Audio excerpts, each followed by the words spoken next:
Salut à toutes et à tous et bienvenue sur Principes de base, la chaîne où nous explorons les lois de la nature, ces principes universels. Ces vérités simples mais puissantes qui gouvernent nos vies. Comme vous le savez, ici, nous croyons que la vie a des principes, et ces principes sont simples. Aujourd'hui, nous allons parler d'un principe fondamental, mais trop souvent ignoré, qu'on peut résumer par: ne fais jamais de mal à une personne qui t'a fait du bien.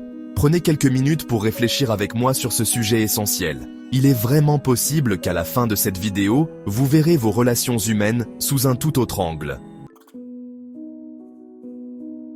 Si tu découvres seulement la chaîne et aimes ce genre de contenu, abonne-toi et partage cette vidéo, ça peut sensibiliser et aider les gens autour de toi à se construire un avenir vraiment heureux. Prenons un moment pour réfléchir. Pourquoi est-ce si important?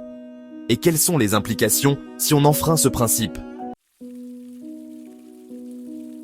En ce qui concerne nos relations humaines, il y a des lignes qu'on ne doit jamais franchir. Pourquoi?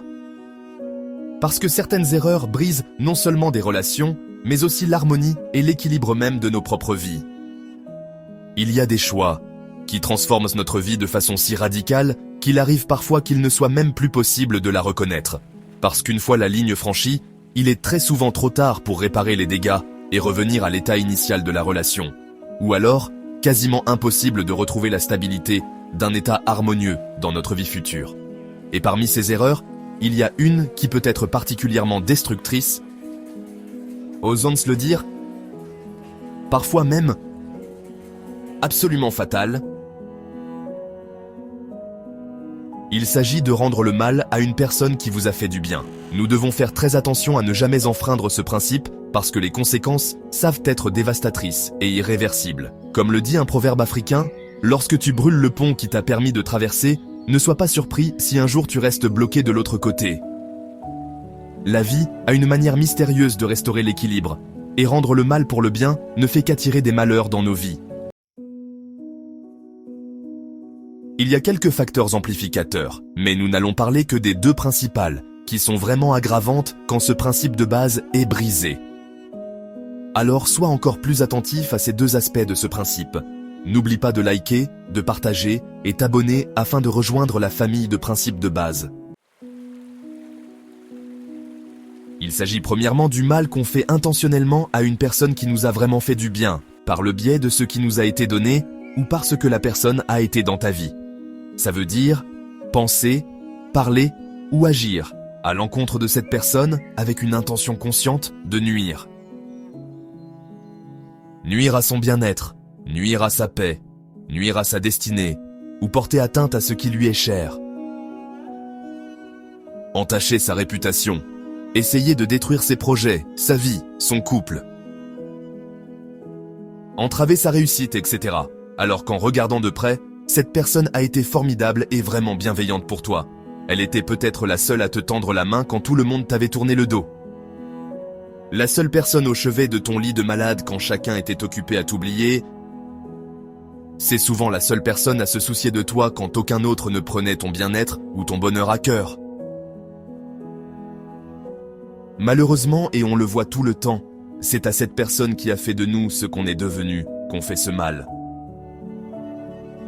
Il s'agit de rendre du mal, de façon entièrement préméditée, à une personne qui vous a fait du bien. Cette cruelle entorse au principe universel de l'amour du prochain est l'un des pires actes de trahison qui soit. Cela peut être par des paroles en présence de la personne ou dans le dos de la personne, des pensées ou des actes posés secrètement ou ouvertement qui affectent négativement quelque chose de la vie de la personne, et que c'est ce but qu'on voulait atteindre. C'est une entorse grave au principe de base. Imaginez un mentor qui vous a ouvert des portes professionnelles et vous a aidé à grandir. Si, par envie ou égoïsme, vous commencez à dénigrer son travail ou à saboter sa réputation, vous détruisez non seulement la relation, mais aussi votre propre intégrité. Imaginez une femme ou un homme dont l'alliance avec l'autre lui apporte du bonheur, mais qu'au lieu de l'enrichir, cette personne qui, par son alliance avec toi, t'a tant apporté, se retrouve torturée et meurtrie par ta conduite égoïste et irresponsable. Ça, ce ne sont pas des choses à faire, car elles ne resteront pas sans conséquences sur nous, même si ça prendra des années. Le deuxième aspect est encore plus grave, utiliser le bienfait reçu pour causer du tort. C'est comme transformer un cadeau en arme contre celui qui vous l'a offert. Ce facteur aggravant est le pire de tous. Il s'agit de te servir de ce que la personne t'a donné par amour pour agir dans la haine et lui rendre ce bien par le mal. On parle ici de ce qui a été obtenu par cette personne, de la confiance qu'elle t'a accordée, du bonheur qui rayonne dans ta vie avec l'empreinte de la personne. Il s'agit du confort dans lequel tu nages grâce à ses actes passés ou présents. On parle là aussi de la prospérité ou de l'élévation que ta vie a expérimentée parce que cette personne t'a accepté dans le bateau de sa vie et aux portes qui t'ont été ouvertes suite à cela. Il s'agit parfois du statut social auquel tu as accédé grâce à ta connexion avec cette personne, de la stabilité financière ou administrative que tu as atteinte parce que ta connexion avec cette personne les a établis dans ta vie, sans parler du fait d'être à l'abri du besoin. Quand bien même, tu aurais pu avoir toutes ces choses par d'autres, et que c'est bien par elles que tu les as eues, mais qu'au final, tu en arrives à t'en servir pour son malheur. Ce n'est vraiment pas une chose à faire. Mais au lieu d'agir en retour par un amour suscité en toi, par cette forte affection, due à cette admirable gratitude inhérente à ce bienfait, tu vas plutôt t'en servir pour nuire à la personne, ou alors abîmer un tant soit peu sa qualité de vie présente ou future.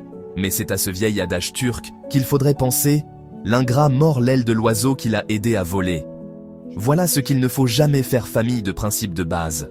Parce que chez les Hébreux, il est dit: celui qui trahit son bienfaiteur oublie que les bénédictions viennent de la gratitude.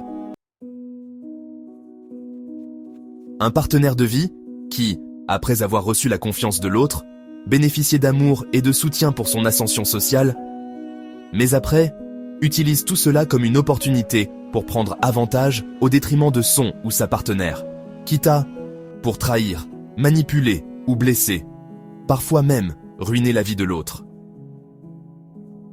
Souvent, on voit des hommes ou des femmes aller s'associer avec les ennemis de leur partenaire qui leur a tant apporté pour la combattre et le détruire.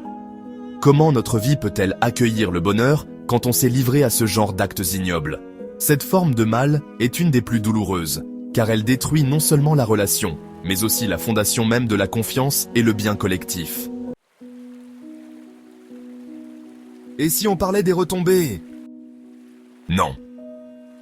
On ne parlera pas des conséquences ici. Pas seulement parce que chacun les vit de différentes façons et sous des formes très variées, mais surtout parce qu'il serait long d'en parler, et ce n'est pas le but de cette vidéo. Cependant, n'oublie jamais ce dicton qui dit « Ne fais jamais de mal à celui qui t'a fait du bien, car tu finiras par briser la seule branche qui te soutenait au-dessus du vide. » Et garde aussi à l'esprit ce qu'a dit le grand et sage roi Salomon. Si quelqu'un rend le mal pour le bien, le malheur ne quittera pas sa maison. C'est un principe de base, et il n'est pas contestable.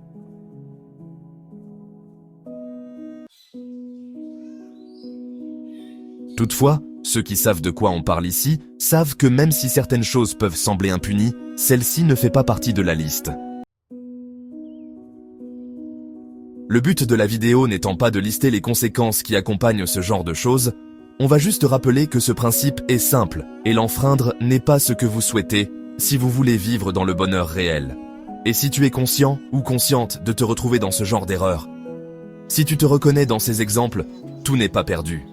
D'avoir déjà été coupable de ce genre de trahison peut arriver à n'importe qui. Mais, s'il est encore possible, et je dis bien si, alors va. Emprunte avec patience et persévérance le dur et pénible chemin de la repentance afin d'obtenir l'absolution et le pardon. Et si cela est possible, ce qui n'est pas évident dans la plupart des cas, rebâtir la confiance trahie. Parfois ça se voit entre membres d'une même fratrie ou même entre conjoints qui se sont promis amour, fidélité et loyauté, mais qui vont se retrouver dans des guerres de tranchées ou des guerres froides. Pour faire mal, gagner des batailles, avoir raison et remporter la cause. On se livre à des actions infâmes contre l'autre. Dans certains cas, on observe que pour avoir le dessus et tirer profit, pour causer le plus de dommages à l'autre, il y en a qui n'hésitent même pas une seule seconde à instrumentaliser les bienfaits reçus qui ont pourtant contribué au bonheur qui fait rayonner leur vie. ces choses qui sont pourtant arrivées dans nos vies grâce à l'autre. Dans les cas les plus tragiques, on ne se limite même plus à se poignarder dans le dos. On va jusqu'à l'élimination de l'autre, au sens propre comme figuré, quand s'installe la conviction que notre réussite, notre gain ou notre bonheur passera par sa tombe. Et à ce niveau, on ne parle même plus de trahison, car ça devient une félonie. Et quand on parle de rechercher l'absolution, il s'agit de cette moitié dont parle ce célèbre dicton. Une faute avouée est à moitié pardonnée. Parce que parfois, les gens qui font du bien sans rien attendre en retour sont vraiment des personnes intrinsèquement bonnes au fond. Alors malgré ce qui leur a été fait, ils pardonnent et passent dessus. Pas parce que la personne qui les a offensés et blessés le mérite, ou que la personne offensante ait demandé pardon. Cette personne bien pardonne juste pour propre paix intérieure, et ça, c'est sa part de moitié. Et la personne coupable a sa part de moitié aussi. Quand cette personne bien pardonne, ce n'est même pas parce que celle qui l'a offensée éprouve un amer regret pour ce qu'elle a fait et est revenue demander pardon. C'est aussi important d'éclaircir un point ici. Pardonner veut simplement dire qu'elle ne va pas s'embarquer pour le chemin de la vengeance ou des représailles. Parce qu'une personne bien connaît cette sagesse chinoise qui dit « Avant de t'embarquer pour le chemin de la vengeance, creuse deux tombes ». Toutefois, il est important de ne pas oublier que ce genre de trahison n'est pas un acte accidentel, un faux pas anodin, encore moins une pratique à minimiser. C'est dans la nature intrinsèque même de cette personne. Alors, après le pardon, pour la paix intérieure, dresse des barrières solides. Il ne faut pas oublier de quoi sont faits la nature, l'esprit et l'âme de l'autre afin de pouvoir dresser des bornes claires pour que cela ne se reproduise plus jamais. Parce que bien souvent, il n'y a ni regret et encore moins une humble supplication afin d'être pardonné pour ses méfaits. Aucun effort pour regagner la confiance brisée et réparer le tort causé. C'est troublant et malheureusement incompréhensible ce fait. Les gens qui rendent le mal en retour du bien qu'on leur fait se trouvent complètement ignorants du cruel maléfice qu'est de faire du mal à une personne qui t'a fait du bien en te servant de ce bien qui t'a été fait. Une ancienne sagesse africaine nous dit « Lorsque tu coupes l'arbre qui t'a donné de l'ombre, tu seras le premier à souffrir de la chaleur. Donc, évite, c'est tout comme mordre la main qui t'a nourri. » Vous me direz, et si cette personne me fait du mal et m'attaque au point où je sois dos au mur, obligé de riposter? Peu importe le contexte ou la situation, faire du mal n'attire sur toi que le malheur. Peu importe à qui tu le fais. T'en éloigner ou dresser des barrières pour te protéger est l'ultime solution saine, viable et durable. Alors fais très attention à ça.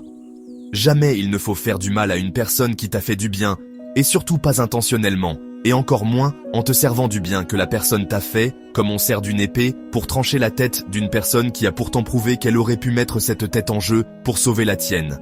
Mettre son bonheur en parenthèse, juste pour sécuriser le tien. Jamais ce principe de base ne doit être enfreint. Parce que la vie est faite de principes et ces principes sont simples. Les enfreindre vient toujours avec un coût, un prix à payer. Comme dit ce proverbe chinois, le bienfait oublié est une dette non payée. Je peux comprendre parfois celles et ceux qui ont vécu ce genre de trahison.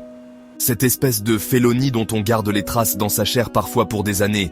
Ces meurtrissures que même le temps n'a pas réussi à effacer. Mais n'oublie pas que malgré ces blessures, tu respires encore, et avec le sourire.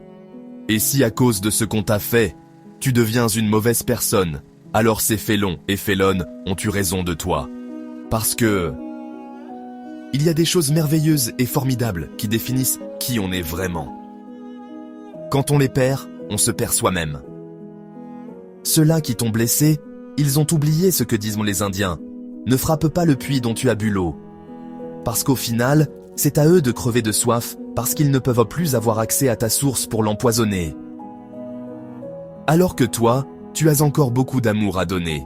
Mais cette fois, à ces personnes qui vont en reconnaître la valeur et être reconnaissantes pour tout ce que tu as à offrir sans jamais prendre pour acquis ta bonté ou ta générosité pour en abuser. Si ce message vous a touché ou vous a fait réfléchir, je vous invite à liker cette vidéo, à vous abonner à la chaîne pour ne rien manquer, et surtout à la partager avec quelqu'un qui pourrait en avoir besoin. Laisse aussi un commentaire afin d'enrichir la famille. Ensemble, faisons rayonner ces principes simples, mais puissants autour de nous. Merci de m'avoir écouté jusqu'à la fin, et à très bientôt pour un nouveau principe de base, parce que la vie est faite de principes. Et ces principes sont simples.